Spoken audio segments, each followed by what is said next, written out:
Should I pick a fight real quick? Pick a fight? Go for it? No, I better not.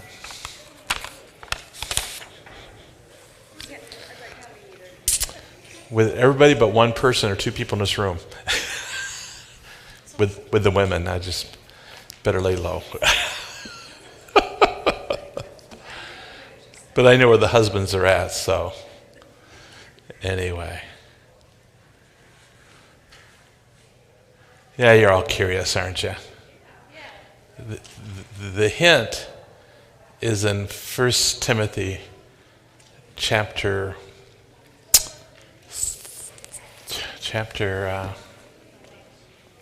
3.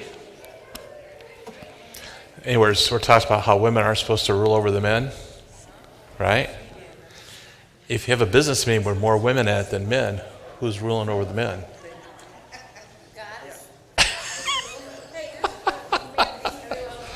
Am I done with my fight?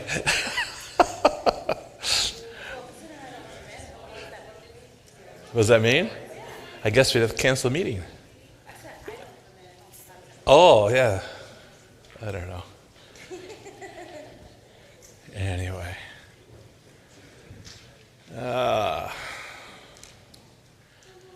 Is it ready to stream? Oh, it's running. Oh, it's all over the internet now then, too. All right. We have about a minute or 30 seconds officially, I guess, till 7. Then we'll get going. In the meantime, I guess you can start opening your Bibles to Psalms chapter, I didn't mark it, 71, I believe. Psalm 71. I've shared this a little bit, pieces and bits, but it'd be a good way to start our business meeting nights as we think about and deal with things before us. Psalm 71. Psalm 71. I've entitled this in my Bible, I might as well create some more trouble while I'm at it, right? The Old People chapter. So this is the Old People chapter. Psalms 71. I think the church gave me this Bible in 2011, celebrating the 400th anniversary of the King James Version of the Bible, or 2012. So maybe it was 2012 when he actually gave it to me. I don't know if there's a date in it or not.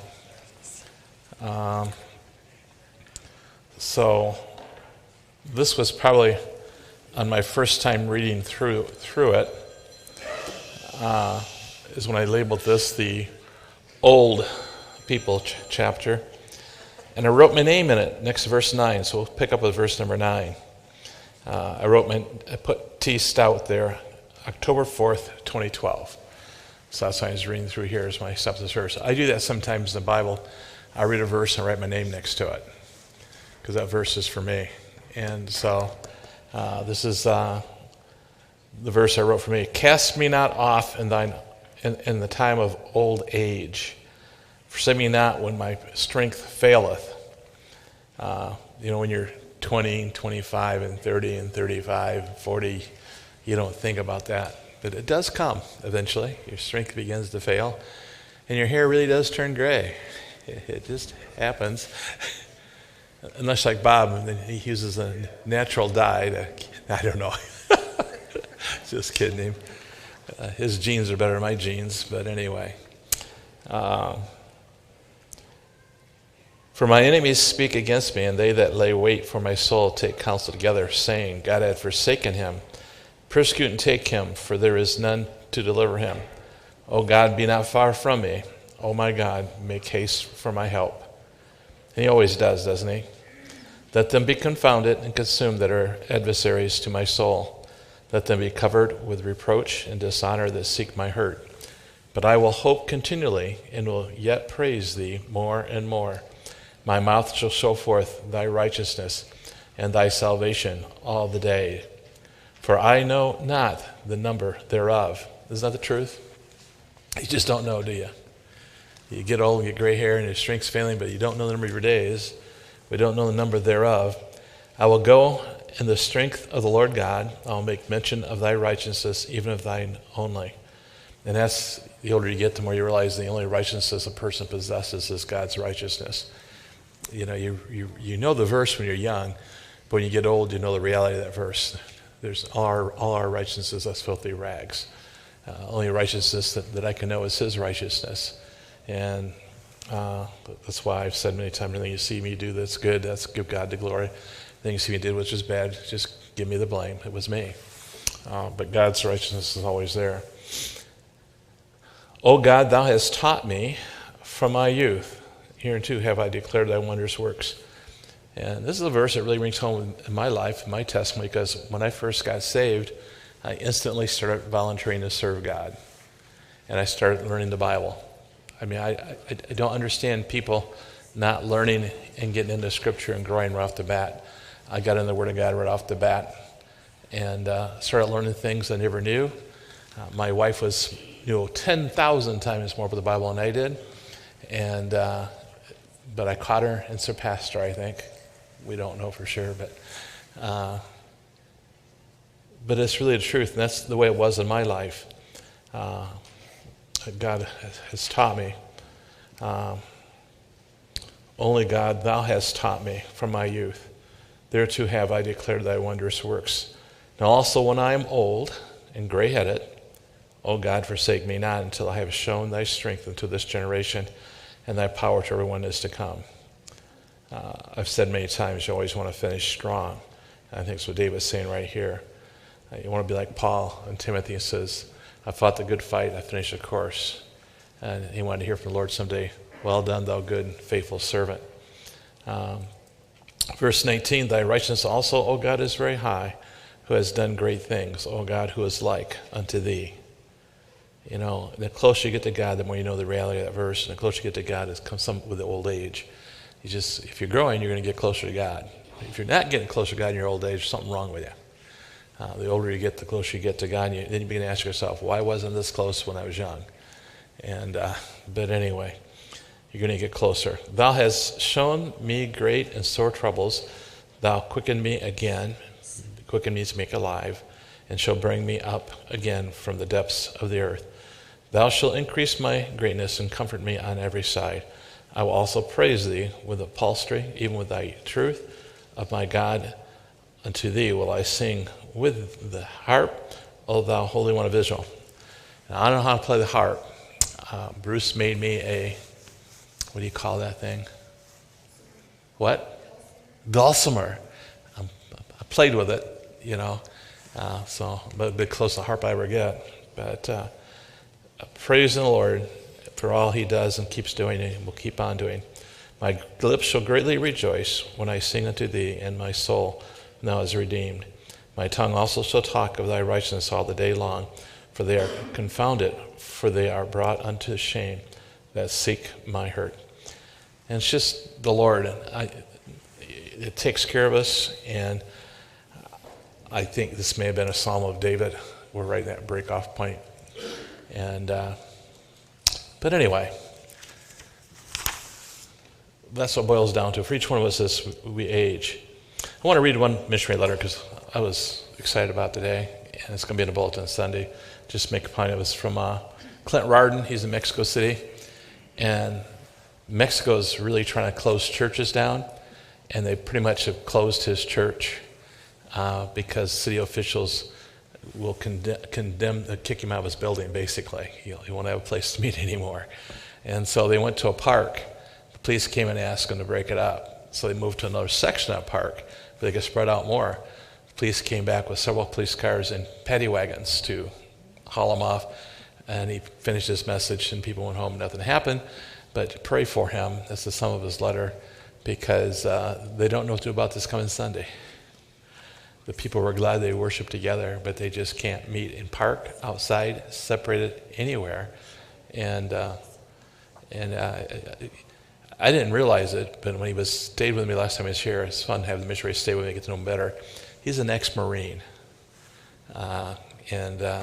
That's why he told the story once about somebody tried to steal his wallet and asked for his wallet, and he said, no, I'm not going to give it to you. He was thinking with his ex-Marine mentality and didn't give him his wallet. And so he doesn't like not being able to meet and worship, but laws are different in Mexico maybe I don't know what their constitution is like, but pray for him. Churches all around this country and the world are suffering because of COVID. And just pray for him. It's tough days. All right.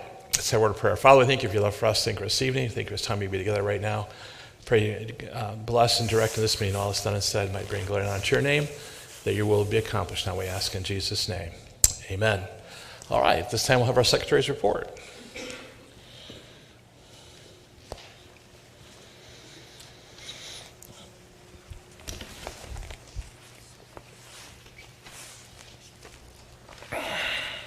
I have 3 short ones to read. First one is the second quarterly business meeting on October 14th, 2020. Pastor Shinbury opened in prayer and then had a challenge for all of us in the book of Jude, contending for the faith. Christina Ritchie read the minutes from the special business meeting on August 26th, 2020. Cassandra Bennett accepted them as read, and Will Beek seconded. All were in favor. She then read the minutes from the special business meeting held on October 7th, 2020. Don Huff accepted as read, and Peggy Hart seconded. All were in favor. Peggy gave the treasurer's report. Abraham Ritchie made the motion to accept, and Don Huff seconded. All were in favor. The missionary treasurer's report was given by Pastor Shinneberry in Lori's absence. Her brother passed away this afternoon. Rachel Salmon made the motion to accept, and Karsten Ritchie seconded. All were in favor. Under old business, the pulpit committee has met and recommends Pastor Shinneberry.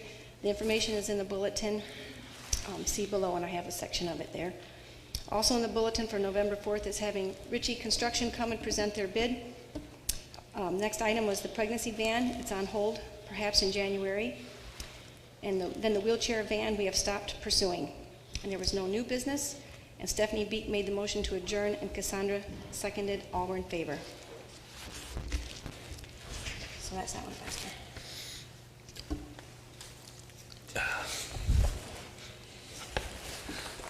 Is there a motion to accept the minutes as read?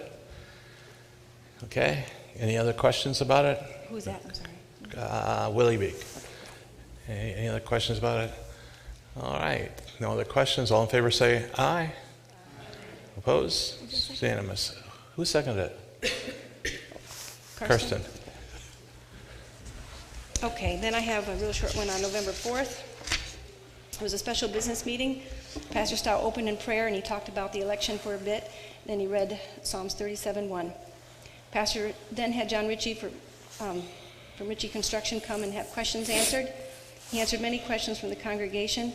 Pastor is thinking things may not start to happen until spring. He then shared his heart with us about the building, and we broke into groups and prayed. There was a deacon meeting following. And that's that one. That's short one. Any additional corrections? There's a motion to accept those minutes as read. Who did that? Josh Kreger. Second? Cassandra Bennett. No other questions? All in favor say aye. Aye. Opposed? Okay. And then we had a special business meeting on November 11th, 2020. Pastor Stout opened in prayer at 7 p.m. and read from Ephesians 4. New members were recommended by the board, which were Dennis and Laura Gleason. All were in favor and welcoming them into the membership. This meeting is called to order for the purpose of voting on Pastor Shinneberry to be the pastor of this church upon the homegoing or stepping down of Pastor Stout.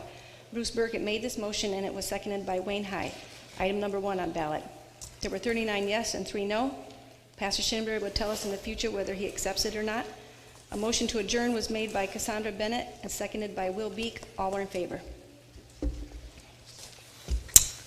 Any other quick corrections or additions to those minutes?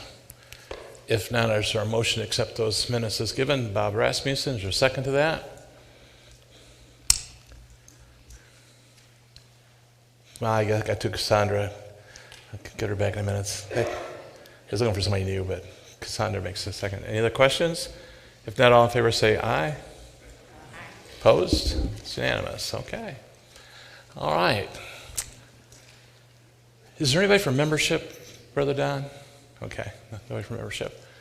Laura, you want to give the missionary report, or you doing it? Okay. I put one in here. It's on the new. Right now we're in the process of changing from the annual meeting last year, missionary treasures, and so we're almost made the transition now. And we've went from Quicken to Quick Books. So it'll be look a little different in the handout right now. So, but this will all be over with real soon. I think this is your last Windham report. We, as a church, have decided, at least I've decided to go ahead and leave Lori's name on the account in case something comes up. It's nice to have another person on there. But the new missions treasurer is Mandy Bowers, and she'll be doing it hereafter. We've made all the transfers. It took us a while to get all the programs updated and transferred to the computer and get the files on there. But I think we're there now. Okay.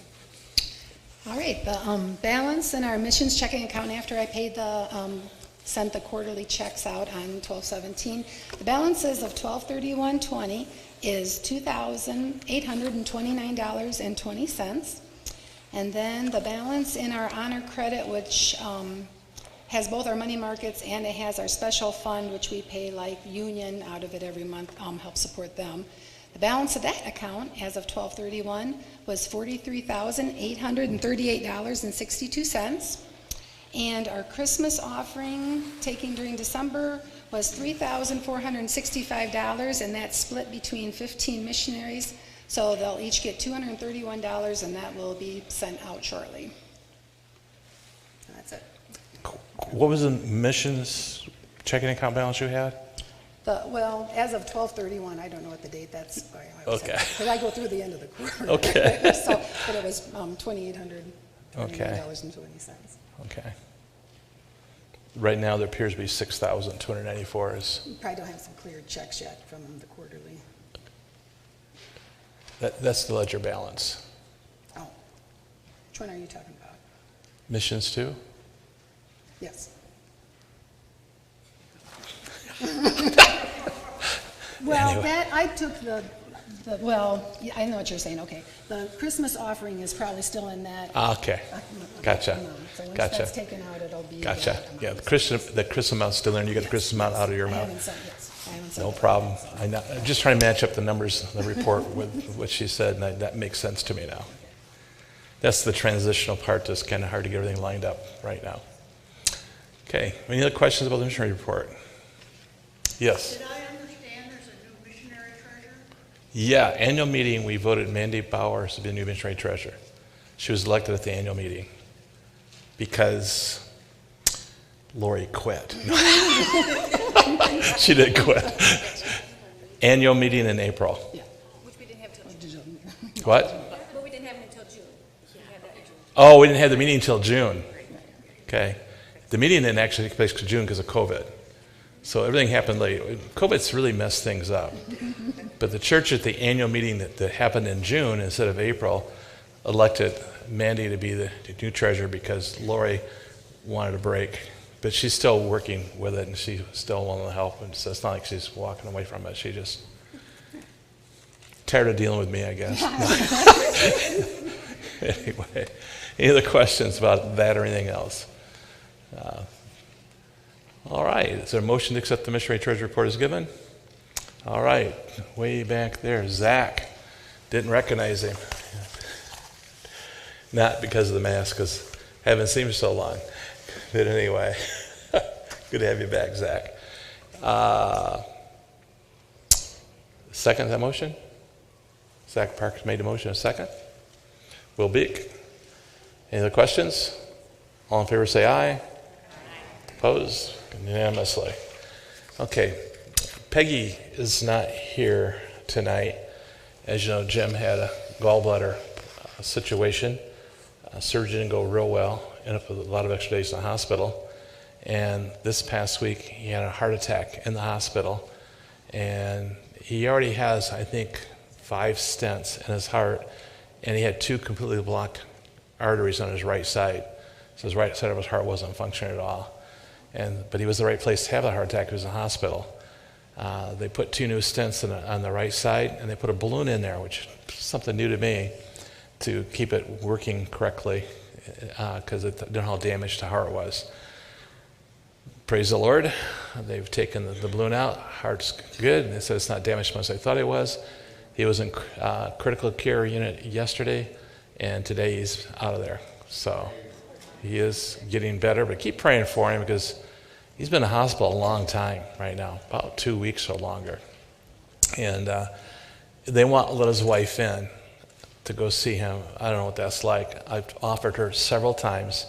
She wanted me to take her up there and get her in. I don't know if I could or not. Might get arrested, but I try to get her in. But she hasn't been to see him in person for over 2 weeks right now. But anyway, keep praying for Peggy. I just talked to her on the phone, and she's not here tonight because she's really, really, really tired. And I understand that. She's not sleeping well and stuff. So I'm going to give her a report. So if you look at the treasurer's report, VBC General Fund, profit and loss, you want to look at that? Go over it real quick. We have one item. We're going to need some ballots. You got some ballots back there? We're going to pass some ballots out. We're going to need some ballots because we have an item that's over budget, and we need to take care of that tonight. So we'll pass the ballots out to you. But so you look at the budget, go down through it. The church is doing really well despite COVID. It was a little bumpy for a while, but it seems to be bouncing back.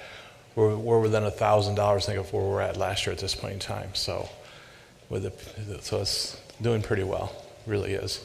But you can go over that list. The one that's over budget is the professional expense for the maintenance and child ministry position. Professional expense is over budget, and we need to take care of that. What happened is Pastor Wood left in December, and the amount of money he had in his professional expense had been spent through the end of the year, basically. And so therefore, either he writes us a check or we increase the budget. And I told him I'd bring it for the church to increase the budget and cover it for him as he was leaving. So that's number 5079, professional expense, under maintenance child ministry. It's something that the treasurer could not stop from happening because the treasurer was already not paying him any more professional expense. And the reason it got so low is he took his professional expense, lowered it, and put his money into a salary, which is fine because they get a package which includes their salary, housing, and professional expense. And he rearranged his to make us pay higher, his professional expense lower. And his pay stopped. So you can see the budget on that, you look above that, it's broke even. It's not over there. But with professional expense, the treasurers write the checks until it goes over budget, and then they still can't pay it because you don't have any money left in it. So that's how it got there. Any question about that? So we'll have to do that after we get down to the rest of the report here. You can see the interest on the next third page over. People like that interest number. The different accounts have been paid in the last quarter. And then the first page off the title page is a multi-bank report, which is a general fund. I now understand what everybody's looking for, and it may be possible to do, but it will take a lot of time and maybe some expense in hiring a professional to do it. What happened, and this is what happened years and years and years ago, when we first went to QuickBooks, probably, I don't know how long ago, I think our reports go back to 2000 or before. It's a long time ago. The way it was set up is the way it is right now. And what needs to be done is all the bank accounts need to be put into one company. Right now, they're all in separate companies. This is the answer to a question people keep asking. I now understand where they're coming from. And I've researched to see if we can put them all in one company, merge files. QuickBooks doesn't do it. I've asked a person that's got his master's degree in accounting and bookkeeping who's recertifying in QuickBooks, and there's just no way to do it. Now, there are companies that will do it, but you have to, and once you do it, you have to double check all your work and all that kind of stuff. So if they're all in one company, then that number here would be a little different, where it says $3,188,000 in the multi-banking fund. That would all show up in the general fund. But the ledger for the Decatur Bank would it be separate, so your report would be correct. But it also, if you included interest from all the banks, it'd all show up. And your bottom line at the bottom would be, instead of right now on the bottom of your report, there's like 19,000 or 15,000 some, it'd be the 3 million plus that. Because all those companies would show up as a line item there. No, I just confused you with all that, but that's why we can't pull out interest together with a push button, because they're all listed as different companies. And there's no way to merge those companies with QuickBooks. I just confused you, so don't ask me any more questions about why we don't do that, because it's impossible. I've tried. Okay. I worked on it. I told Christina when she gets real bored, maybe she could start doing all the entries by hand all the way back for the last 15 years and get it fixed, but she's not real happy about that one. The profit, just the general fund reports, second page. The multi-banking page is the first page. Yeah, it says general fund. Our general fund really has, technically speaking, $3 million in it. That's general fund money. Everybody with me? Some of it's spoken for. We've voted to do things with part of it, but it's really in the general fund. That's what money's at.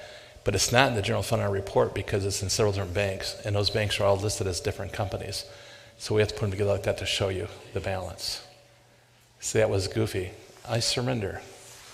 I learned how to do QuickBooks between 12 o'clock at night and 3 o'clock in the morning when they first went to it, so I could understand it. And I didn't set it up. I was just trying to learn it so I could read the reports. So, any questions on that report, though, about it? I see overall we're doing pretty good. We're a little high on bus maintenance, and we'll be talking about that a little bit later on in the business meeting. We have the theft category. Our church got robbed again, second time in the last, probably in 6 months, right? In the year for sure. This time they came into our church parking lot and took the catalytic converter and everything else off the blue buses, stripped it down. Cost over $10,000 to fix. Insurance covered most of it. Okay. But I don't know what our insurance company is going to do. They're not real happy. We have put the bus out of the parking lot up next to the garage right now, and we have 2 cameras watching it. Camera will tell us who did it, but it won't stop it from happening. That's how we caught the last guy that broke in. We had him on camera. But it doesn't stop him from doing it. The building is alarmed, and it does call us when the guy broke in the church and robbed it, the alarm wasn't on. So, and it works, because I got woke up Saturday morning, 7 o'clock in the morning, because Krista was here as a good servant of the Lord, getting ready for uppers basketball, and I got called, because when he got in the church. So it does work if you turn it on. There ain't no alarm up there. Anyway, but outside that, the budget's doing pretty good. Any questions on the treasurer's report as you look at it? Yes, Wayne. Yes, I think they paid all but $500. Wayne's over and I don't like insurance companies. He's got his personal dig. I'll just tell you what that's all about. He likes them. I don't like betting with a life insurance company. I'm going to die and they're betting I'm going to live. I just don't like betting against myself. But that's, you say, you got some strange ideas. You're right, I do. And that's one of them. But anyway. All right. Any other questions? Is there a motion to accept the missionary treasurer's report as you received it, as was presented by Peggy? She worked on this the other day. Wayne Hyde makes that motion to accept it. Is there a second to that? Second. John Ritchie seconds it. Any other questions? All in favor say aye. Oppose? Okay. You have the ballot. Someone make a motion to increase by $802.50 professional expense for Pastor Wood. That'd be item number 1. If someone wants to make that motion. Okay, John Ritchie makes a motion, we do that. Is there a second to that one? Okay, Dave Workington seconds it. Any questions about it? Any other questions about it? John Wood did come in one day and offer to pay it back, and I told him it wasn't necessary. So if you don't want to do it, then I'll eat it. So, all right, any other questions about it? If not, item number 1 on your ballot, yes or no, to increase that one budget item. No sense waiting to the annual report because it's not going to go away. All right, old business, things that I heard read. Pastor Shinnerberry did accept the position. He was passed, he did accept that. I think everybody here knows that already. The pregnancy van, I didn't know that was discussed in that meeting, so I guess that's still old business. Do we want to bring their representative in? It's a pregnancy crisis van that goes into, supposedly, when they talked to me about it, and I said I would be interested in presenting to the church, it would go into Cassopolis, Marcellus, and Dowagiac, I don't know where they're town in this area. And it's set up there to counsel people that are pregnant, they're thinking about terminating a baby, and they try to talk them out of it and keep the baby. It's to try to stop abortions. It's the pregnancy crisis vehicle van is for. They actually do the pregnancy test for them and an ultrasound showing the baby and a few other things. They do some things to try and help them see if that's a life. And I don't know what the mission committee has discussed. Have they discussed it all yet, Don? It just came up in that meeting. I saw it in the old minutes. It got brought up. I think I'm going to throw it back to Don and the mission committee to see what you want to do with it. If you want to bring in, or if you want me to bring one of those guys in, they can talk. They won't be preaching. We'll just let them present at the church someday. If you want, we can do that too. But that was part of the old business. I'll just make sure we cover that, yes. Well, they did call last week, and they had dates in February. They have dates in February. They can come here and present it to the church. If you want to have them come in and just present it some Sunday evening or something, you can ask questions.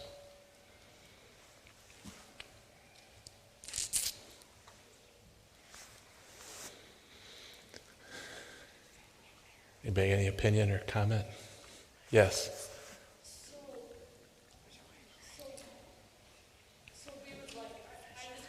It's sponsored by churches in the area. We're not one of them right now. In the churches in the area, there's a place called Pregnancy Crisis that handles. They already have one van on the road. This will be the second one. And the board of directors met by churches in this area. It'll be only for this area and reaching girls that are pregnant and thinking about terminating a child to try and get them to keep it.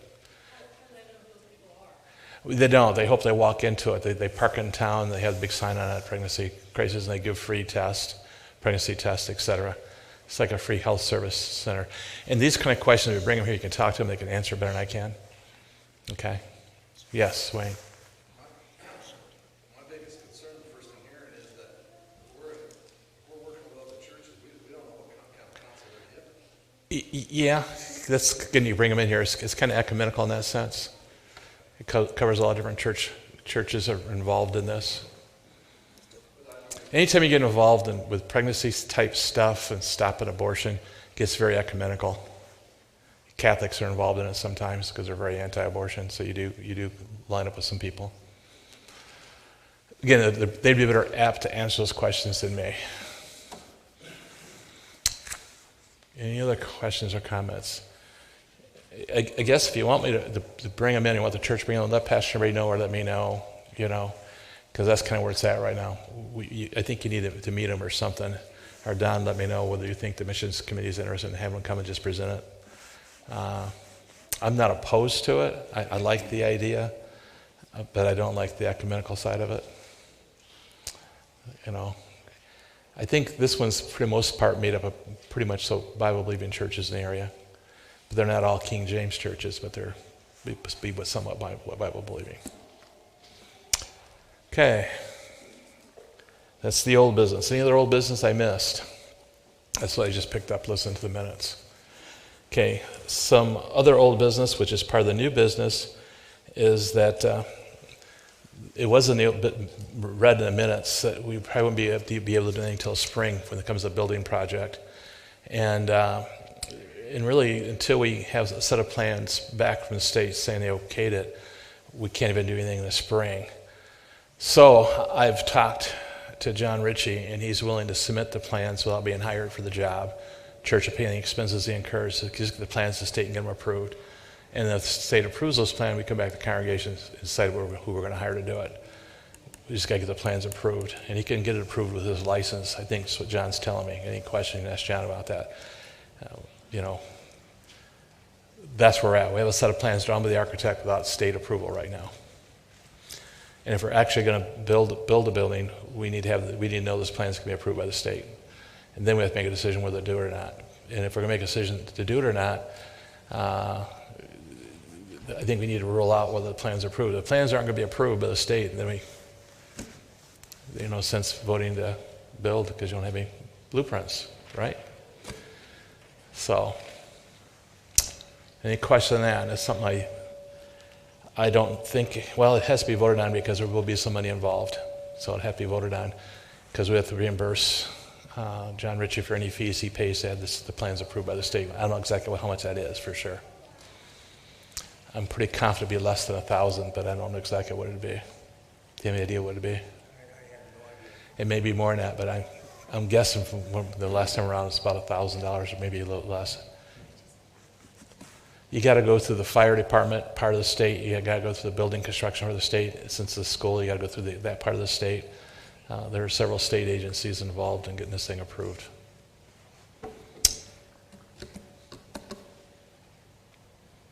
So, if somebody wants to make a motion to go ahead and let John Ritchie try to get the plans approved, it's not a vote to hire him to build it.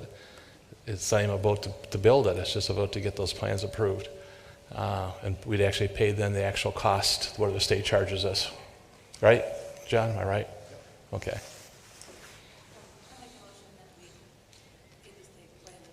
Okay. Cassandra makes a motion to get the plans approved for however much it costs to pay state fees. Leave it open like that. No extra money. There's what the state charges us. So Cassandra makes a motion to get the plans approved by John Ritchie at whatever it cost. Then once we get the plans approved, we would come back to the congregation to continue on where we left off at. Okay? All right. And is there a second to Cassandra's motion? Yes, Josh Kreger makes a second to that motion. Any other questions about it? Any other questions about it? Yes. Is this a simple process, or is this going to take John hours of time? From the way I understand it, to take the PDFs, upload them, fill out the application, maybe 15 minutes. That's it. They get into a lot of technical questions that got talked to an architect. Probably he'll be come back to me saying they want this redrawn, and John can't do that. That's where you start getting more money if you have to redraw something. I think. I just didn't want to say only the expense of applying and submitting them if it was taking John hours to No, do it. about 15 minutes to upload it. You got to fill out the form, which is not hard. I mean, anybody that has a contractor's license could upload it and hit the key and send. You got to have the money. That's why I approve the money part of it. If it's longer than that, John, just come and tell me. That's the way I understand it. From the state building inspector, and from those people who have done it before, yes. How long after these are approved do we have to make up our minds when we're actually going to? Well, if it's approved, we'll come back to congregation with another thing we have to make. But if we're gonna build, then we'll have to hire a builder. Like, how long does that approval last? Yes. Oh, it'll last about a year or so till the next building code go through. I don't think there's a, Time limit. once they're approved, they're approved. Yeah. So, It's not like a building permit. right, we're not getting a building permit. We're just getting the plans approved. Okay? And it already has Bruce Todd's name on it, so it's not gonna be a big deal. They might even call him, and he probably would talk to them if they did. Okay. So we have a motion and we have a second. Any other questions?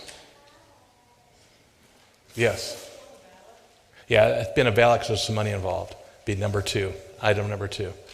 So item number 2 in your ballot is to get the plans approved at whatever it costs by the state, by John Ritchie. It's not hiring him to build it. It's just hiring him to get the plans approved. So then we can make a valid decision at that point in time what to do with it. Okay.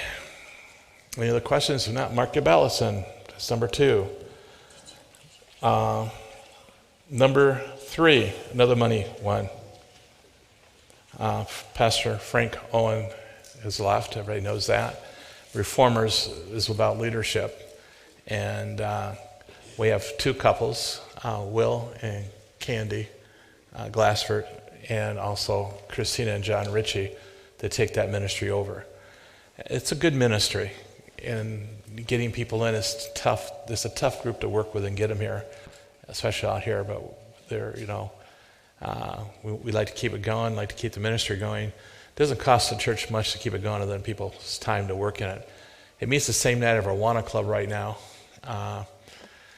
They may want to change that, but the thing is my recommendation to the church is, and the board also supported me in this, they recommend the church that we send John and Christina Ritchie and Will and Candy Glassford to the training in Illinois to be trained in how to run Reformers Anonymous.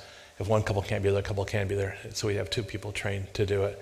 Right now, we're trying to wing it and keep it going. But with COVID and stuff, the attendance is really down the first time we did it this past week, so it's better getting going again. The cost of that would be roughly $1,000.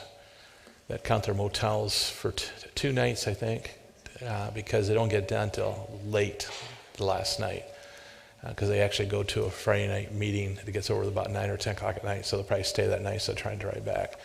So 2 nice motels, and then to pay for the fees, their fee for that too. We pay for the fees for both couples to be trained, get their materials, books, etc. And then the rest of the money of that $1,000 would be that they could take care of their meals and stuff as they go and get this training. I think I told the deacon it'd be about $750, but upon further research, we found out it'd be 2 nights in a hotel because it gets done so late. So that's why it went up a little bit. 2 motel rooms. Somebody will make a motion to go ahead and send those 2 couples to that meeting. Bob Rasmussen makes that motion. Is there a second to that motion? Don Huff seconds it. That's Reformers. And that will be item number 3. Any other questions? Number 3, yes or no, $1,000 to pay their way to go to that meeting and get back. All right. Next 2 are kind of, well, there's 3 things. One of them, I don't think we're going to vote on this, so I'm going to throw it out to you right now. The other 2 we're going to have to vote on, but they're kind of related, so I'll wait and cover them both at the same time. Yes? I was just wondering, so do we use the 500? Correct. We're increasing it another 1,000. It costs about $1,500 to what we just said. Good question. I should have said that.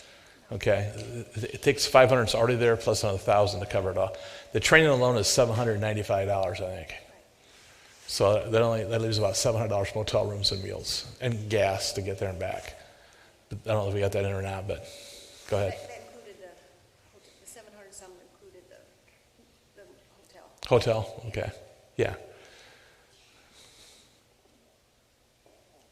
So they may not spend the $1,500. You're correct. There may be some money left and it'll get done. Okay, but it's an increase of 1,000 We were thinking of 1,000. total. Yeah, that's kind of thin. But then if we want anything in RU, I mean, hate to drain it, just not. Yeah. RU would have money of that. Hard to say. That's covered. Good question, though. Very good question. All right. Any other questions? Okay. The next item is just a point of discussion. People have been talking about it. I haven't had a chance to discuss this with all the church boards, so we probably won't do anything this tonight, but throw it out to you because I'm being hit with it by Bob Rasmussen pretty hard. He's talked to everybody else about it too, and that is our bus did get pretty well stripped, Cadillac converter, add on to our current garage up there, put an extension on coming this way, so to have room to put all the buses, both buses inside and have them locked up at night. That's what Bob's been asking me for and talking about. Thought of another one too, right? How goes with that? Any questions about that, or what's your thoughts on that? We don't have to make the decision tonight, but it's something that it costs roughly about $20,000 to bring that barn raceway out, roughly speaking. I think the original barn cost $22,000. if I'm not badly mistaken, maybe 25 with electrical work, but the electric's already up there now. And one wall's up there already, so we only have to have 3 walls in it. We don't have to have a cement floor in it either. It could be on a gravel surface in there. And the other side would be more finished than the other side. Basically to protect the buses. Come right off the front entryway right now and come this way. Mm-hmm. Same line. Same roof line.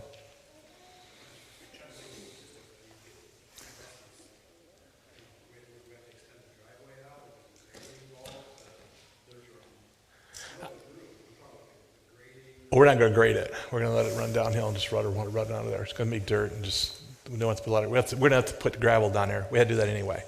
We got to get the topsoil out of there because we park our buses up there like right now. If there's 2 buses, one's going to sink in the mud and be at the axles. So we got to dig all that topsoil out and put gravel down anyway, one way or the other.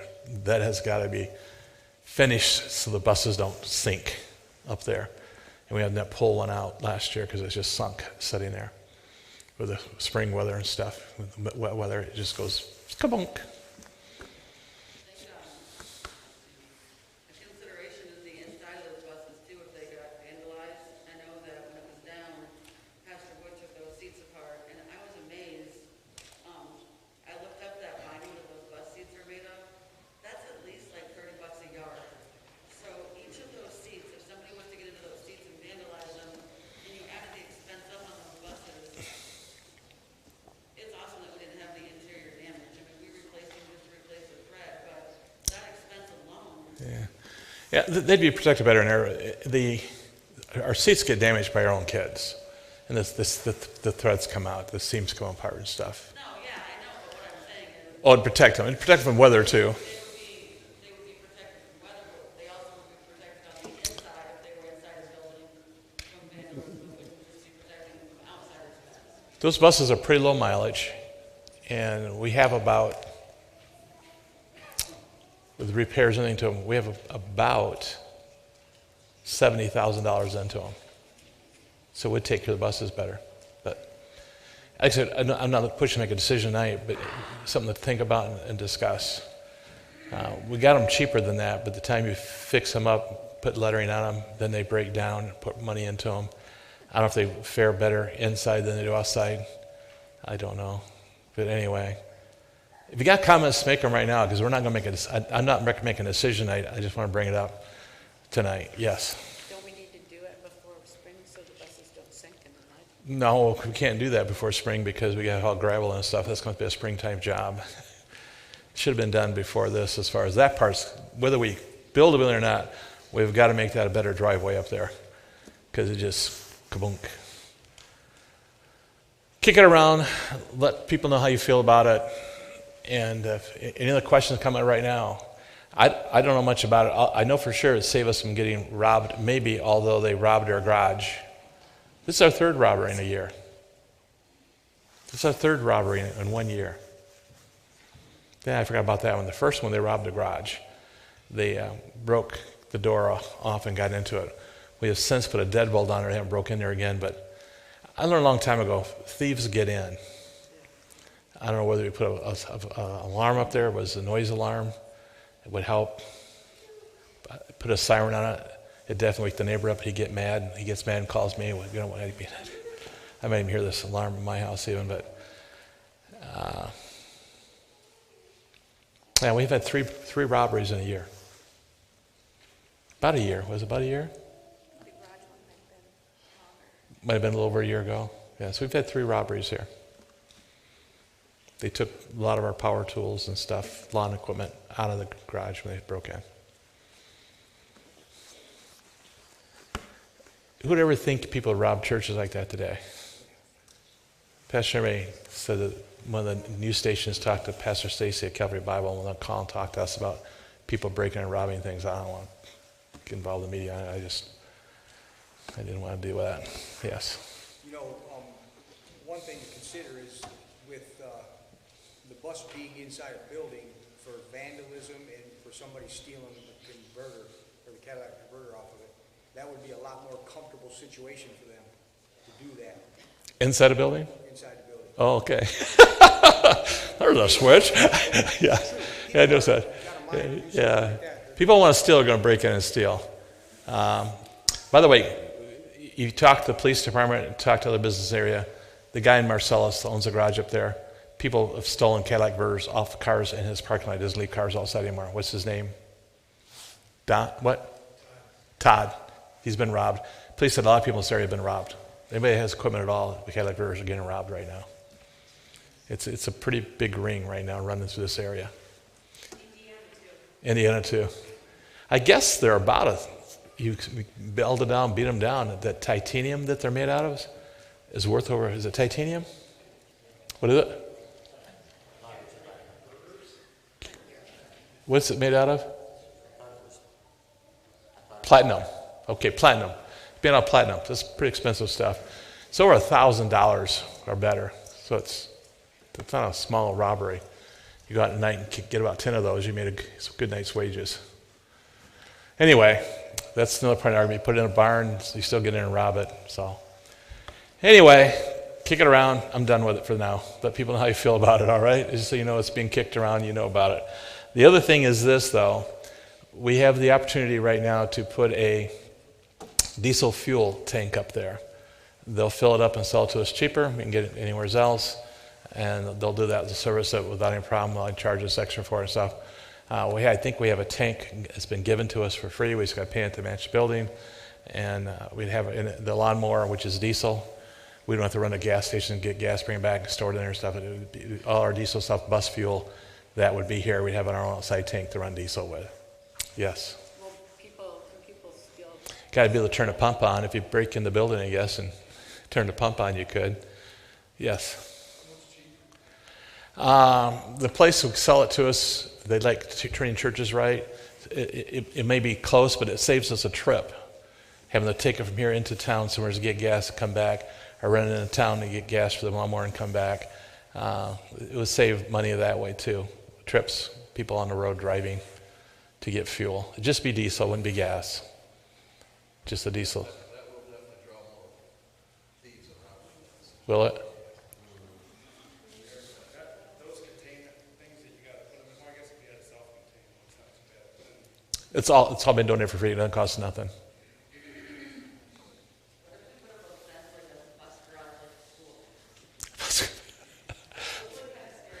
Bob wire fence, lean over like this, put a guard tower in each corner and have 4 men balance at a time every night, stand there with their guns. Or just one mean dog. Yes, sir. My wife with a broomstick. Oh, your wife with a broom. Everything I good said about you, Brother Kenyon, I take back now. He was growing the Lord until then. He just did a big step backwards and backsliding. Anyway. So, not a good idea to put it here then?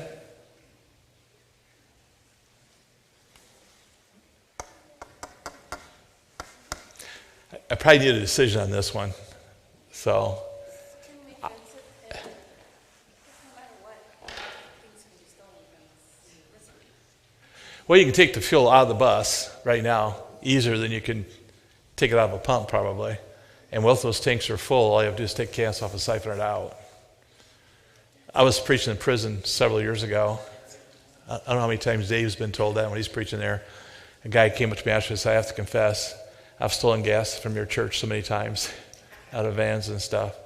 So we try to, if they're locked up, they don't get it. So having it locked key, they don't break into buildings and steal our gas, but they have still, out of our parking lot, they'll steal gas. Was talking about putting it inside the garage. Are we sure that we can't put it inside? I don't put the tank in the garage itself. I don't think they'll let us put it inside because of ventilation. You have to have ventilation for it. Yes. No. There's going to be a lot of environmental stuff that you probably don't know of right now. I mean, we got to report to the EPA. No, it's a hassle.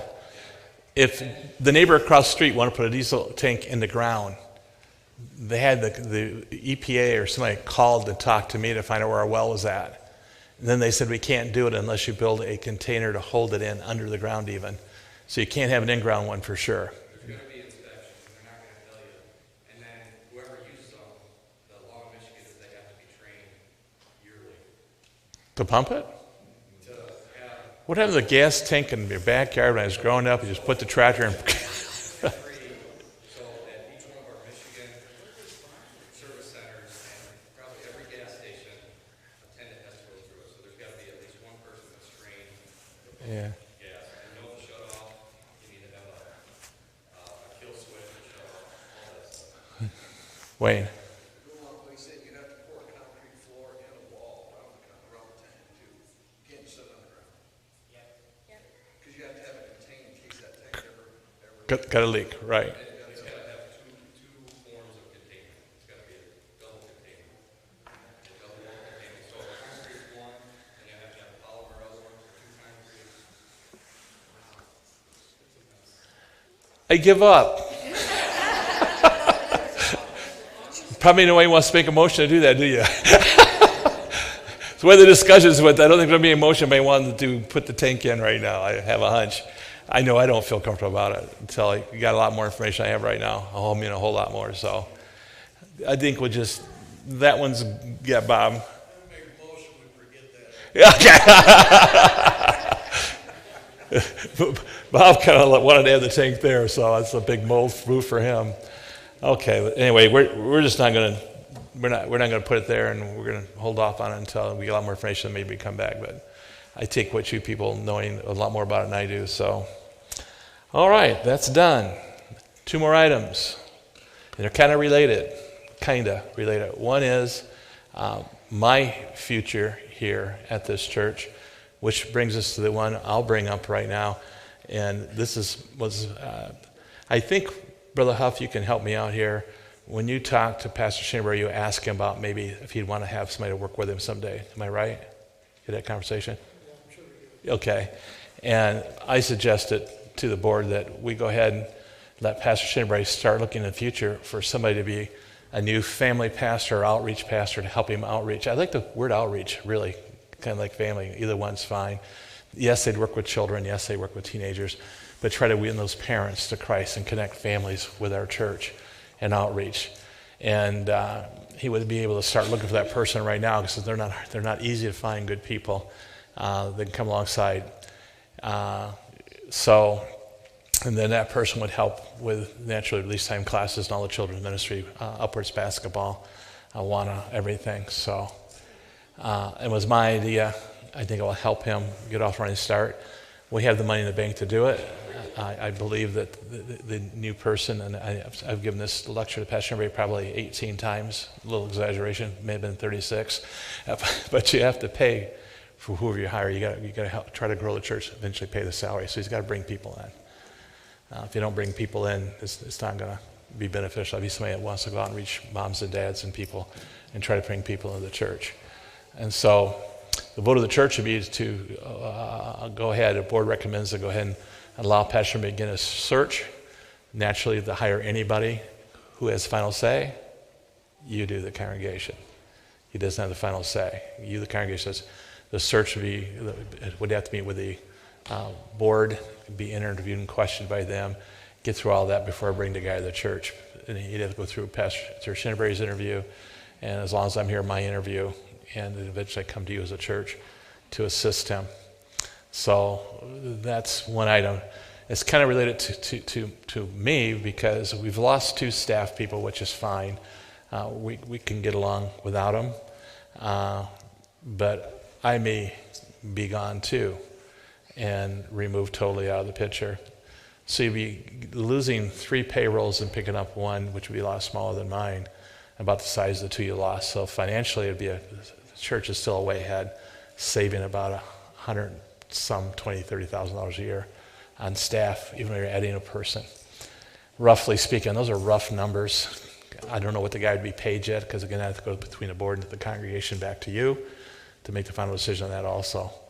And it was related to the first decision. Second, issue is my future here is because if I'm here, then we can probably, two of us, get the job done. I'm not worried about it at all. If I'm not here, then we can't.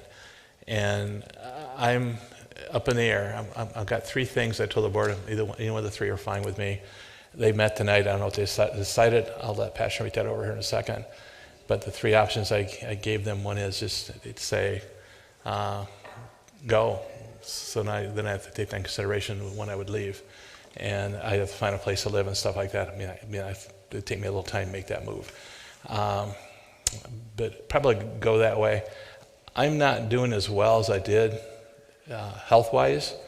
I can't maintain the visiting hours I used to maintain. I can't do it anymore. I get tired. I fall asleep. I fall asleep driving. I fall asleep setting. I can't do what I used to do anymore, and I feel bad about that. I can't work the same amount of hours.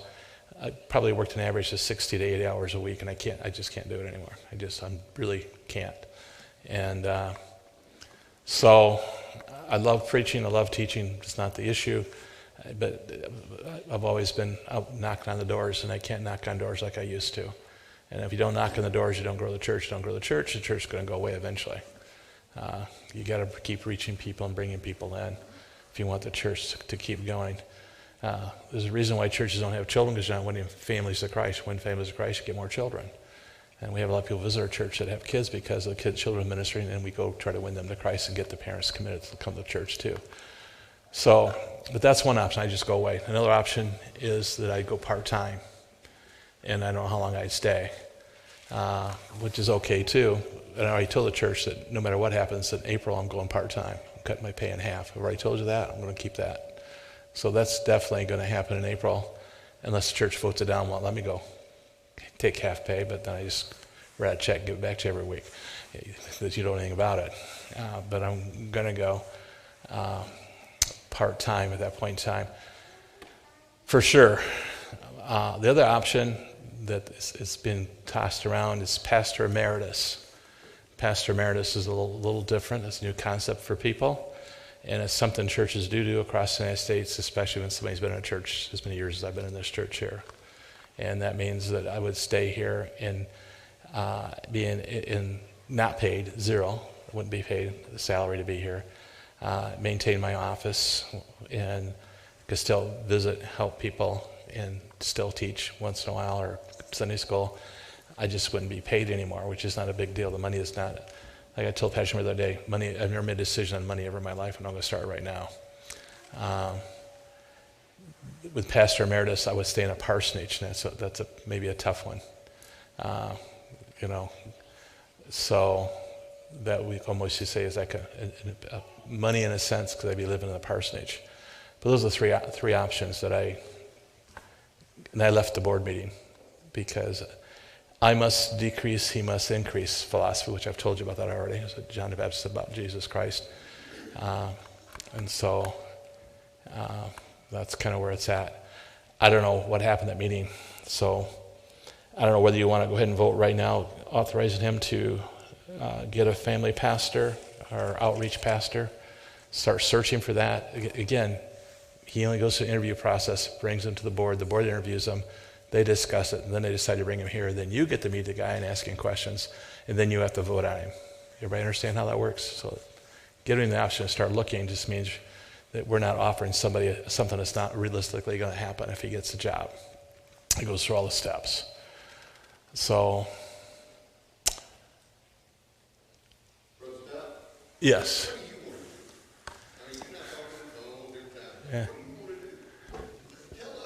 Yeah. I don't think it's fair, in my thinking, number one, for me to I just can't work like I used to. I just can't maintain the hours. I really can't. I can't do it. I'm tired, and my health is not in great shape. It's not in bad shape. Every time I go to doctors and stuff, it's just something else coming up. And this week, the latest episode I had was my right arm blood pressure was 121/70, which is normal. but my left arm blood pressure consistently for about a half hour was in the 70/30 range. Not good. And why is the right one higher than the left one? The doctor said it could be your aneurysm acting up. He didn't know. I don't know. So I don't know. I don't know where I am. And it's part of me just plain out right. I'm getting tired, okay? And I probably used to get tired, but I didn't know it didn't bother me as much as it does now. I mean, it bothers me because I don't feel like I'm doing what I ought to be doing. And that bugs me. It irritates me. Maybe I'm just got to learn to be able to deal with that. So that's why I don't want to stay on full time, because I don't think I can do the job I ought to do the way it should be done. Okay, my expectations for a pastor are pretty high. And if I can't live up to them, it's time for me to get into a subterry type role. So that's why I don't lean to staying, and I don't lean towards part-time, because I don't think it'd be fair to Pastor Shinneberry. If I'm here part-time, he still works for me, and I'm here half the time. He's carrying a lot of work, but he's kind of doesn't have a chance to take off and do what God's called him to do, which is to build this church and grow this church. So I kind of lean towards Pastor Emeritus, okay, where I can stay here. I can then counsel him, advise him, still could teach, could preach if he allowed me to sometimes, or whatever. He would be the pastor. That'd be the hardest adjustment for me, is learning to be under his leadership. But I would still be Pastor Emeritus, so I don't know how that works. I know how much he respects me. At least he's deceived me otherwise. So I think if I spoke, he would probably listen. But I want him. When I said he must increase, I must decrease, I really mean that. I want him to do better and to succeed. And he's not me. We've talked about that a lot. I'm not him, and he is not me. If somebody wants a different type of pastor, you're getting a different type of pastor at Pastor Bay than me. You're getting somebody different, but you're getting the same belief system. You're getting the same doctrinal system. You're getting the same desire to win people to Christ, a person that loves children and children's ministries. You're getting all the things that I love. You're just not, you're getting rid of my personality, so when you say amen, and that's what you're getting rid of. And you're getting his personality. Yes? Can we do like a year or two, or however, half and then Emeritus? Or do we have to decide on one or the other? Well, if I went part-time for a while, to me, I'm not being fair to Pastor Shinneberry. Probably could do it, but when I say part-time, I could be gone 26 weeks a year. That's why it could be not fair. So I don't even know if it's fair to you, okay? And being fair to the church is a high priority. Being fair to God, number one, is most important. Labor is worthy of his hire, so I want to be fair to God, number one. And then I want to be fair to you and as a congregation. I want to be fair to Pastor Shinneberry. And I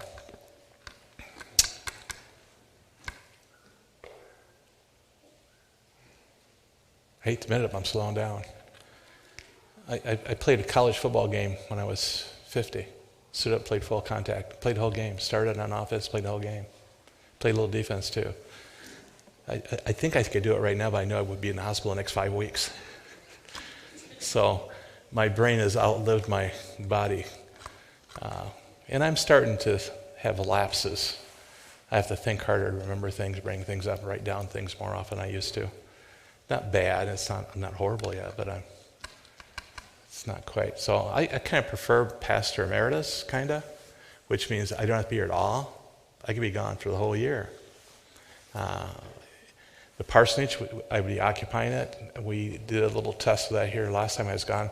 We had a missionary couple live in our house for the entire time we were gone. Even when we got back there a couple more weeks. We're not in it. I don't care if the missionaries use it. It could be a missionary home for those people. My wife and Neil once had a problem with strangers coming in and living there. We didn't rent these people before in our lives. They were there for several days, and I'm beginning to think they weren't going to go away. So, but they're Christian people. Usually they're pretty reasonable when they say, it's about time, you're supposed to be short term. You're still here. My family's coming to town. I need the bedrooms. So, but anyway. Well, let's see what the board had a recommendation. Yeah, well, I can take your motion. It's a valid motion, okay, Pastor Emeritus, okay. So Rodney's been a motion. It goes to Pastor Emeritus. What did the board recommend tonight? Pastor, go ahead and speak up. I'll decrease and let you talk right now. The two are kind of related together, because if I'm going to be around here for a year, then he may not need the family pastor. If I'm not going to be, then he'll need it. Okay, so the board has met, and the Can you all hear me? I guess I can just talk up. Okay, here we go. The board met last Wednesday, and we took a week to pray about it. First of all, let me just, let me just tell you what I'm thinking. I'm not in a hurry to transition. I love working under Pastor Sal. I love working shoulder to shoulder with you all. This is his idea, and Pastor, I think that is godly for you to take the lead on this. The man loves the Lord more than he loves himself. He loves this church more than he loves himself. If this was about him, just keep riding the train. And we've seen that in other churches, and it's hurt the churches. I do have a preference in these three options that Pastor has suggested that we think about. I don't like the send him off and say see you later. I've had good men that I appreciate their perspective, and they've said it just doesn't work. You can't have, it just doesn't work. You just got to make a clean break. And I am thankful for that perspective. And I can see, like he just said, we're different people. There's going to be, different methods. And I understand what they're foreseeing, but I don't think there's anything that we can't work through. So I don't like that idea at all. I don't like giving up his knowledge, his help. I want him around. Those of you that have come to me with issues, you'll know one of my first things to do is to support Pastor, or even to turn the attention toward let's go talk to Pastor. And that's exactly, I want somebody around that will do the exact same thing for me. So I don't want to send him off. In fact, I don't think that would be a very good way to show our admiration, respect, our gratitude for Pastor. He's given himself to this church, to the Lord, serving us and our families. So I'd love to do something a little bit better to honor him and show our gratitude. I'm not totally opposed to the halftime idea, but it's a little cloudy in my mind how that would shake out. Him being the senior pastor, but being gone, I'd still be not the senior pastor.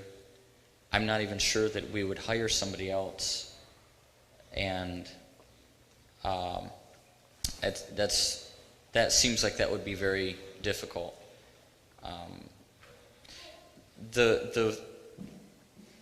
The clear solution in my mind is to honor Pastor with what he just mentioned, a pastor emeritus. You may or may not be familiar with that term, and it can mean whatever we make it mean. But basically, what I would love to do and what the board has discussed, and I'll invite Don up here if there's any questions, we can answer them for you. But basically, we honor Pastor with a full pastoral position, title, and we don't have any requirements on him. So that would be like we get all the benefits of him being here, all his experience, all his advice. I know that's going to benefit me more than anybody. And then he's here to help. When he's here, I would be really talking to him like a volunteer. Pastor, would you mind preaching? I'll be gone. Or could you cover this? Pastor, could you go make this visit? There's somebody really struggling, and something like that. He can say, no, I'm busy, or he can go ahead and take care of it. I'd like to see him also be able to feel free to leave, see some family, do some traveling, spend some time with Marilyn, and really just do that freely. I'd like the church to maintain an office for Pastor. I'd like any time that the church wants to honor us as pastors, I'd like Pastor Stout to be included in that. Get him up on the platform and put our hands on him and pray. Also, divide any love gifts with him. Also, just full pastoral position, but the roles change. So that's what I would prefer. And let me make sure I didn't miss anything, because as we kind of concluded like I said, we met the Wednesday past, and then we also met just a half an hour previous to our meeting here. And let me be clear, what we have already voted on is that I'm going to be the next pastor when pastor steps down. So, how we figure all this out, Pastor, I'm not sure of the details on how to decide this, but here's what we'd like to offer, Pastor, the full pastoral position as Pastor Emeritus, supply him an office with no requirements. He can come and go as he pleases. Offer him an open-ended invitation to stay at the parsonage, so the parsonage that he's at right now, and maintain that parsonage maintenance budget as just, the church owns that building, so the church should take care of it. And we already have a budget to take care of that.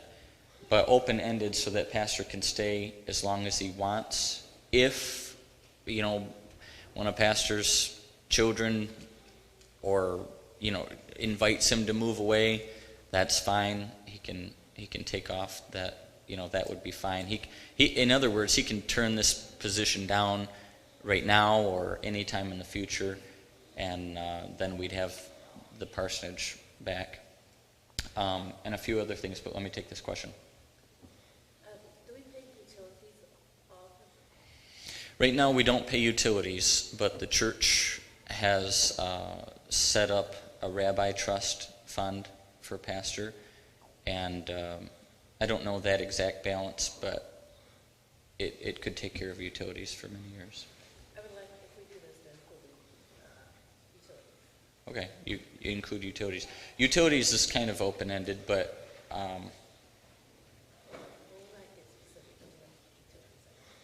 okay, well, utilities could just mean anything housing related, or it could just mean power and LP gas. So, yeah, think about what you mean by that. The board hasn't discussed utilities, and right now I'm just talking about their recommendation. The board and myself would also like to provide pastor health insurance. I just looked it up online. It needs to be set up appropriately, but the church, it looks like, as far as I know, and I need to do a little bit more thorough research on it, but it looks like if we set up a plan, we can pay premium payments as a church, and pastor won't be hit by the IRS with that as if it was income. So I'd like to take care of that, even if that is substantial. I'd like to take care of that. And then what the board recommends is that April 1st there would be a full transition of authority. So I would be the one, asking pastor to take care of things, and if we hire another guy, then he'd be under me. Of course, all of these positions are ultimately under you. The next guy can be moving on with your decision. I can be moving on. All it takes is your decision, and pastor would be in the same boat. But the board recommends, pastor, that April 1st be the date that we flip that switch. Anything else, Don? Okay, that's what the board's recommending. I might say one thing though, being Pastor Thomas, he wouldn't have the authority that you would have then, because you'd be making all the decisions and everything. He would be an advisor and help you. Okay, yeah, that's what we discussed also, that I would be the senior pastor, and pastor would be assisting me any way that he would like.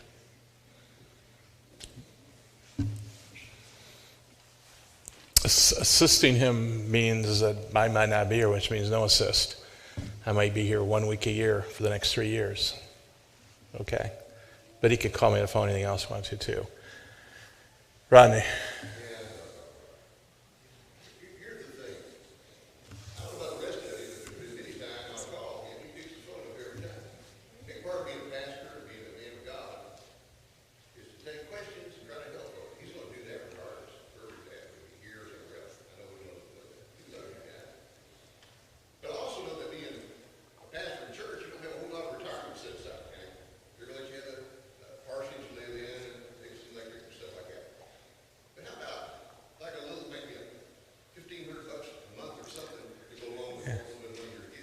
Let me, yeah.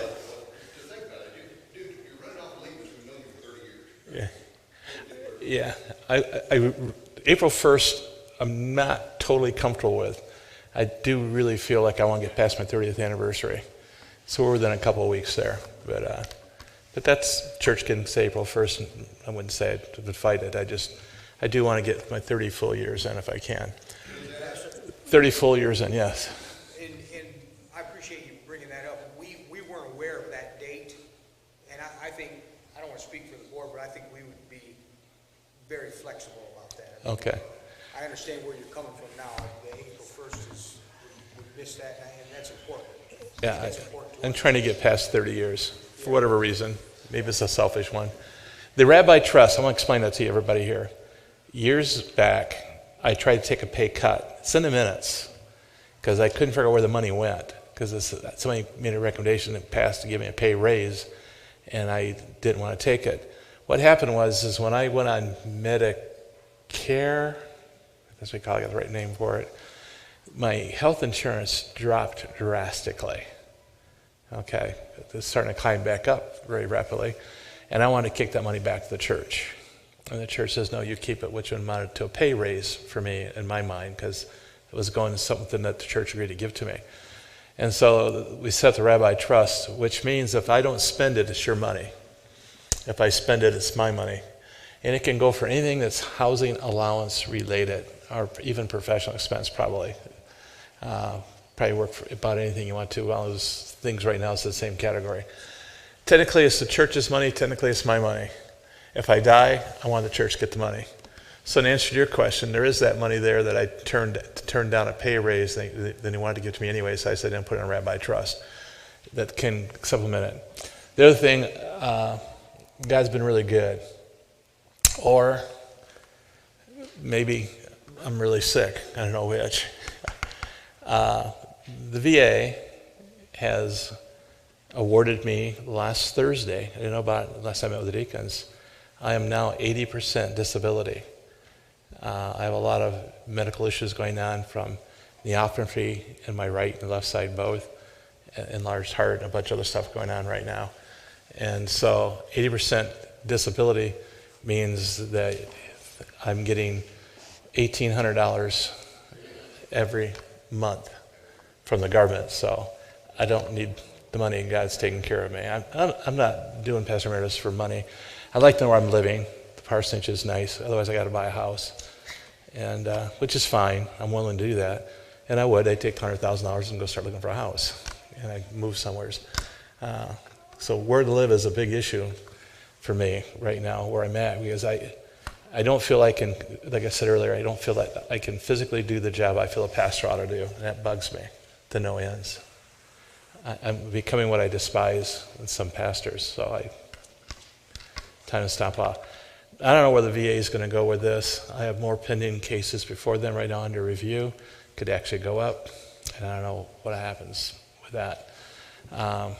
So I didn't know anything about that until Thursday of last week when I got awarded that. So from the Veterans Administration. If you want to know what for, Agent Orange. I was exposed to Agent Orange in Vietnam, and that's why they do all that. Agent Orange is not a good thing to mess around with. And so that's why it's going through.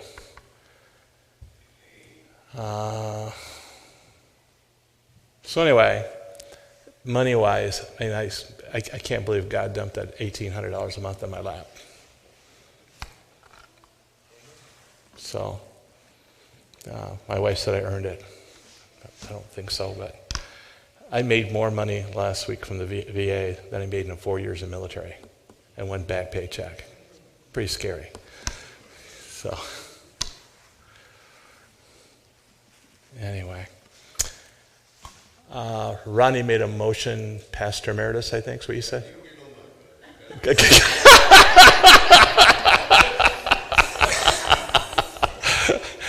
Okay, and he made a motion that, do you want to put Pastor Chimbray's suggestion of health insurance in that and living in the parsonage under your motion? Okay. The date, not put a date on it right now, but I can pretty well guarantee you that come end of April, it will be in place. And I don't think I go back my word like that. And maybe before that. I do want to get past 30 years. We could just do the annual meeting date, isn't that at the end of April? Yeah. Yeah. So, but that could change. I mean, I could get sick next week and not be here. So, who knows? I could be dead next week. Only God knows that for certain. I woke up one day this week so dizzy I had room was spinning. I couldn't get out of bed. I couldn't do nothing. And we still haven't figured out why. We're still trying to figure out why. Yes. I'd like to second that motion and strongly encourage everybody to, I think that's godly, to seek wise counsel, and I think that's what the board's trying to set up. Okay. I just think we're very fortunate as a church to have you and Pastor Shipbury relationship, and I think God has really looked out for us by you offering us. Okay, we have a motion. We have a second. I just need to know what it included. The motion includes, I can stay in the parsonage till whenever. No ending date on that. The church owns the parsonage. They still care for the parsonage. It does not include what Cassandra said. I'd pay my own utilities. Okay, which is a smart thing because as people start paying other people's utilities, they leave electricity on and stuff like that. Pay it myself would be more cost to turn lights off, so I have no problem with paying my own utilities. So to include extended parsonage, it included my health insurance, which is going up every year. Don't get old. You know, you get on Medicare and you think it's all fixed and fine. You pay for that. Everybody says Medicare for all. It ain't the bargain you think it is when you get there. Okay, it's not bad, but it's not the bargain you think it is. But they take care of the insurance, I think. And what else was there? My office. It's probably the same office. I keep the same office. I don't want to move all those books. Okay. Yep. Rodney, can I suggest we make that we specifically say that the insurance is also open-ended? Yeah. Okay. Okay. I've been here 30 years, either end of March, 1st of April. I want to get past 30 years. Maybe a pride thing, whatever. Well, the annual meeting was my idea, so the annual meeting is fine with me. And I'm not going anywhere. The hardest adjustment for me is going to be sitting down and watch Pastor Shinbury take the leadership and everything. That would be hard for me at first. I'm going to be frankly honest with you, but I don't think it'll be a problem. You can ask my wife. I don't think it'll be a problem because I'm ready. I am ready. And I do know this. If I saw something that Pastor May did which was really out in left field, that I could talk to him about and he'd listen. If I didn't believe that, I'd recommend him to you. So, but outside that, he does things. He's got some good ideas. I've already turned over a lot of stuff to him. He's doing really well with it. And and I told him, change it. I don't mind you do it differently, do it. So that isn't the thing that bothers me. But if he wanted to bring dancing girls and put on a platform and stuff, you'd probably see a rise out of me. If he got up some Sunday morning and said, we're going to start using the ESV around here, you'd probably see a big rise out of me. But if he stays true to what I know him to be, there'll be no problems. But if he does something off the wall, there could be bloodshed. Okay. I think he would welcome the bloodshed at that point in time, to be honest with you. If he got that ridiculous. But other stuff, but that'd be hard for me. Preaching and teaching will be hard in one sense. But I study a lot, and I've got some things I like to research and do that I necessarily have to preach that I can work on too. So, but that'll be hard. But I think, and I do plan to be gone quite a bit. I plan to go listen to my son preach on Sunday mornings. You might see me drive and go to another church Sunday morning because I'm going to go hear my son preach. I might go teach Sunday school class for him for a month or so. I might go out and take meetings in other churches and travel the country and preach in churches. Going to give that a spin coming up right now in Florida. See what happens if I drop in churches. So I don't know what I'm going to be doing. I really don't. And I love this church, and I love the people, and I feel that I don't want to hurt you in any way, shape, or form. I don't think I'm hurting you right now, but I'm definitely becoming what I do not like in a pastor. I just can't do what I used to do, and it bothers me. I go home. I've seen my wife more in the evening time since COVID than I've seen in the last 29 years. Hours more than I've spent this way. And I got to tell you something, I'm enjoying it. That's the scary part. And that's why I've asked. It's a scary part because I was asking the Lord last time I was gone, Lord, have I lost my passion and zeal for the people because I enjoy being away with my wife. And Joan Wilson died. It just tore me to shreds. God said, no, you haven't lost your love for the people. And but me and my wife have spent more time together since COVID. And COVID's been part of it. COVID probably kicked me out of sync. It's hard to get back in sync when you can't go visiting because people don't want you in their homes because they're afraid of getting COVID and stuff. So it's been a tough road along those lines. So yeah, I'm going through uncharted waters for me. I've prayed a lot about it. We're going to be gone this coming month, February, and we're going to spend a lot of time praying, walking together.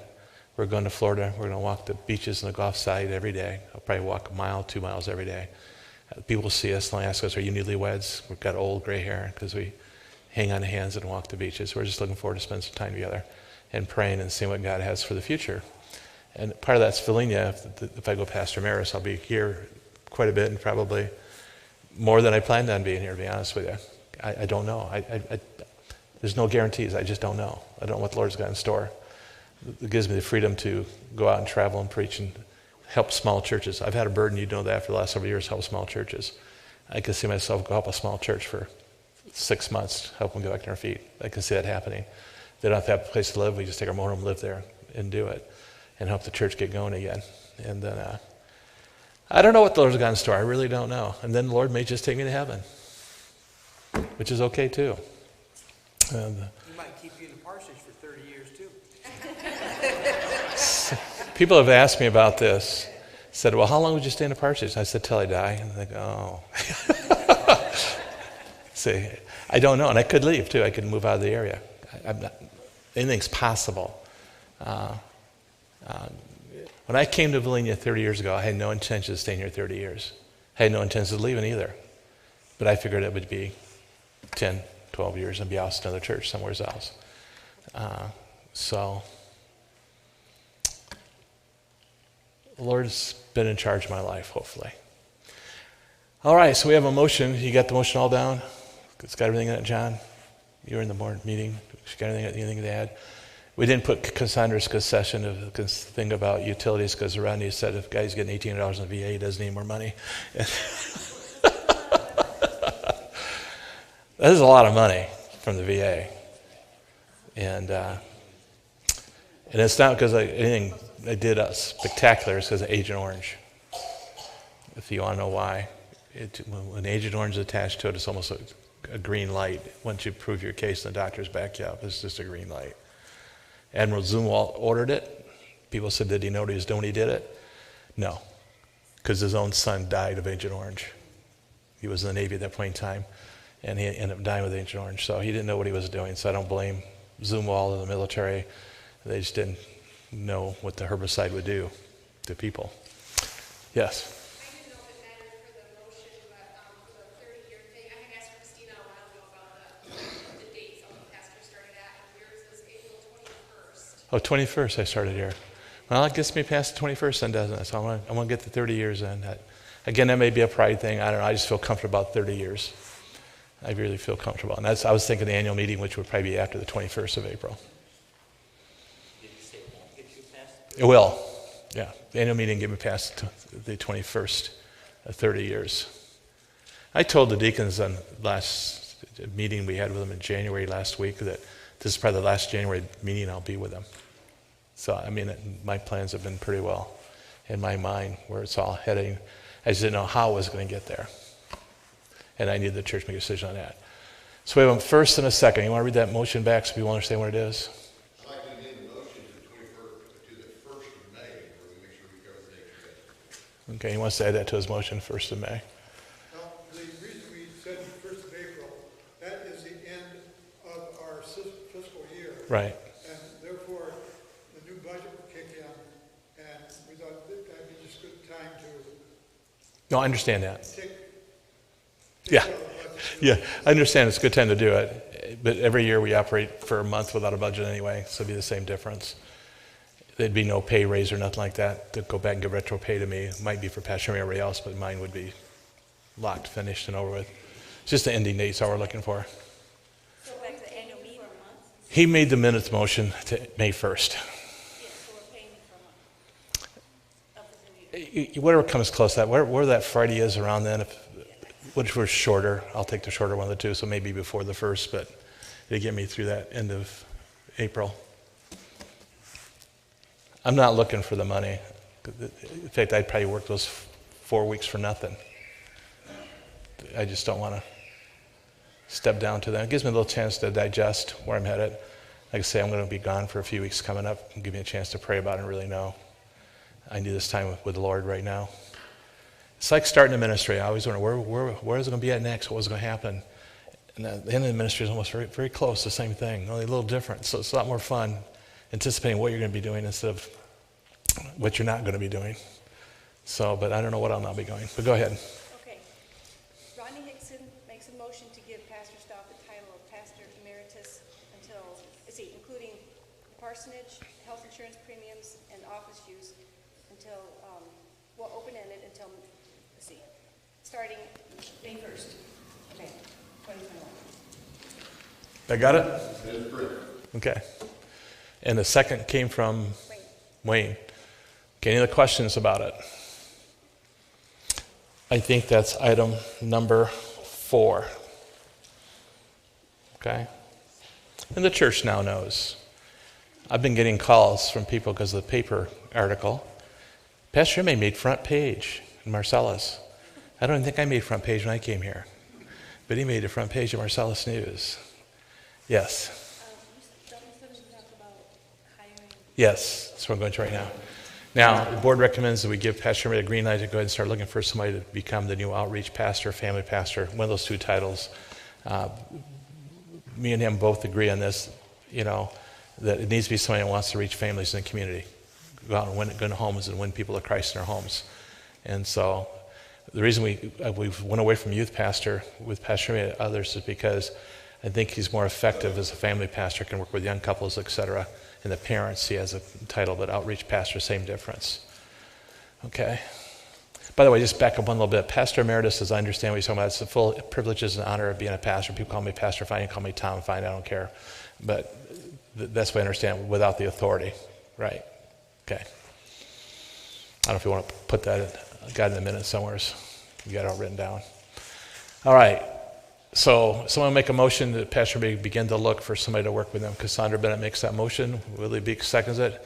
Willie's so quick to second it because I asked Willie to just do it as a volunteer. And I'll say public in this meeting right now, it's kind of out of order in a little bit, but I'm used to that. You're not maybe, but I appreciate what Bob Rasmussen's done of stepping in and filling in with mowing grass, moving snow, and other things. He's really stepping into a lot of stuff. I've actually given him his own desk, his little cubby hole, and he has a little home up here now, and he's enjoying every second of serving the Lord, and he's doing a great job, I think, in all areas. I think he came down and got the snow off, and it was only about yay thick, but there was no ice that morning because they got it off, so he's really doing a good job, and we don't pay him. You say, then why don't you do the same thing, preacher? You're probably right, okay? But we don't pay him. He just loves doing it. He does cost me a little bit. I take him out to lunch when I can, but the state of Michigan's helped me there because I can't take him on lunch anymore because they shut us down. I can't take him to restaurants. But so he's really cheap right now. But before I had hard times lunch or breakfast, it was costing me a little bit. But it's fun. I just want to interject that because I didn't want to forget about mentioning what Bob has done, what he's doing. So motion has been made and seconded that Pastor Ray start looking for an outreach or family pastor. I want him to do it because it's got to be something to work with him. And even if it's Pastor Emeritus, I definitely will be involved in that selection process. I'll just warn you right now. If I see something, I'm going to warn him. If the board sees something, I'm going to warn him. We want to make sure we get the right man in here.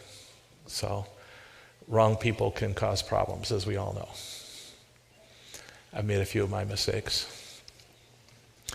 Okay, any other question about that? Okay, we have a motion, we have a second. So that'll be item number 5. Item number 5. Thank you for your patience tonight. It went a little long, but it's quicker than I thought it'd be. Appreciate a good attendance tonight. This is good in the middle of a pandemic. Good to have you here. And like Pastor Ray said, as Pastor Emeritus, you want to call and talk to me, fine. You want to come visit me in my office, fine. You want me to go visit somebody, fine. I mean, I want to serve God. And I'll have the title, but I won't be taking you can't blame me anymore if something goes wrong. You get to blame Pastor Shinbury, and I'll be the first one to help you blame him. I can turn my phone off if I want to. Probably never do that. Okay, collect the ballots.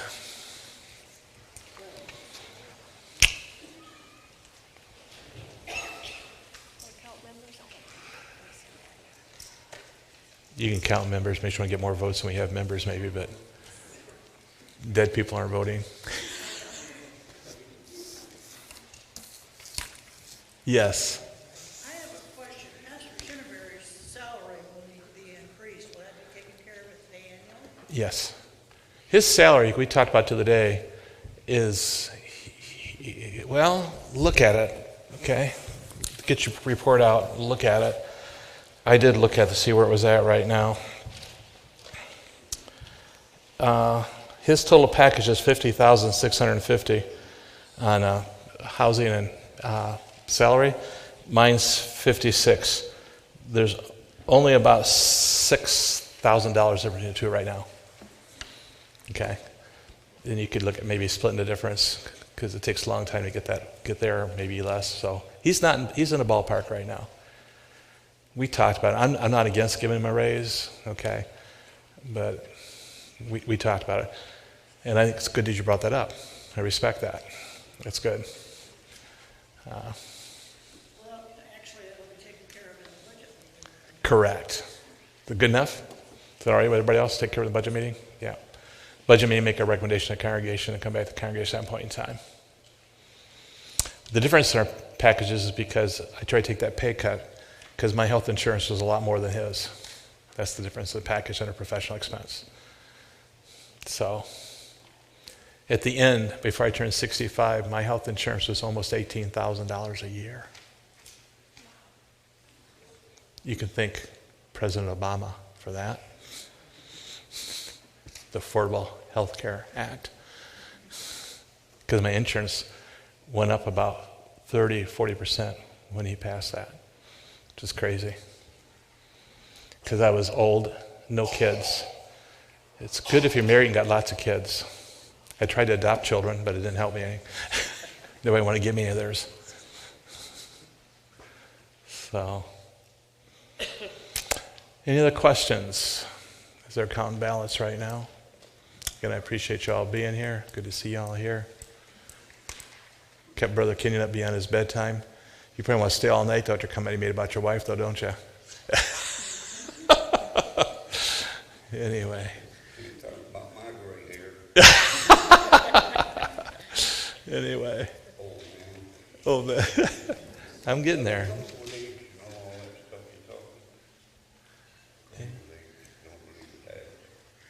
Yeah. All right. Well, we're waiting for the valley to make a motion to adjourn. Don Hope makes a motion to adjourn. There's a second to that. Okay, Senator Bennett. Make a second. All in favor, say aye. Aye. Okay, let's wait for the ballots to get back. I saw a question back there. Mandy? I was just going to ask more about the banks on QuickBooks. You said they're each their own company? Every bank account. Yeah, you can ask your accountant, can't you? Every bank account we have is its own company. And we can't merge them into this company because it really confuses things. And even QuickBooks says you can't do it. I researched it. Now, if you find somebody say, again, I did find people say for a fee, you can buy software that will do it for you, but then you have to check it all by hand anyway because you may not get everything. Get the individuals, or they just everything passed. Item 4 and 5 were unanimous, and then all the other ones. There was 2 no votes for number 1, 3 for number 2, and 4 for number 3. But items 4 and 5 were unanimous. Okay.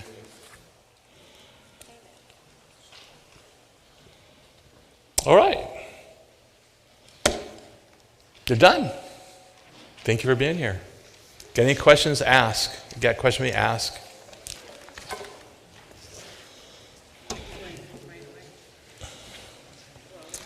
It's a long ways down there. Gonna get it for me? You realize I used to, when I played football, I used to jump around, jump up, just the fun of it. I did that when I was 31 years old. I actually did that for my college game when I was 50. I can't do it anymore.